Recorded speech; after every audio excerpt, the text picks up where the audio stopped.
are going to be talking about the hip hinge here. So you might be wondering why I have a broom. Well, a broom is a great tool to use when you're at home. So a lot of times in the gym, you might have a dowel rod or a PVC pipe to use. And if you're in the gym, great, you can use that. If you're at home, grab a broom. If you have a cane, a baseball bat, anything you have, grab that as long as it's kind of long and thin like this. We're working on proper form here in your hip hinge. So you want one arm behind your back, one arm behind your head here. The broom or whatever you're using should be in contact with your spine at 3 points, okay? So first the back of your head, then right at the top of your spine, right underneath your neck, and that tailbone, okay, sacrum area.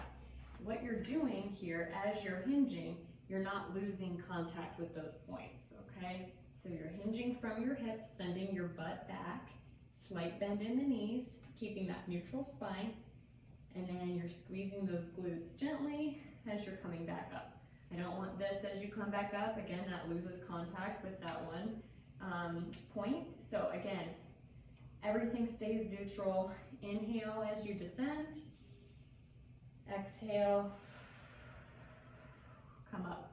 So we're training you here for when you have load. So in a deadlift or other banded hip hinge, any sort of deadlift hip hinge exercise, but we want to get the form right first before we go and add a bunch of load, or else we're just going to be causing more problems. So broom, PVC pipe, whatever you've got stays in contact with those 3 points.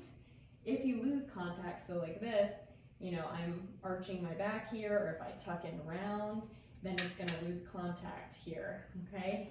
So we want to keep all 3 points of contact as we hinge down and come back up. Okay, not a huge movement, but good to get the movement down properly before we add any load. So you're going to practice this, master it. Once you've mastered double leg, a progression would be to try this single leg. Okay, so if you're going to be progressing to any single leg variations, which is important for runners, you're going to want to do this with proper form with single leg. So this is a good progression for this exercise. Try to maintain that neutral spine, not arching or tucking that low back. Your opposite foot goes straight behind you, slight bend in the knee. This is great for balance. And again, we're using the broom or baseball bat or PVC pipe to make sure we have proper form. So we want to make sure we master this before we go and add load to the hip hinge motion or deadlift.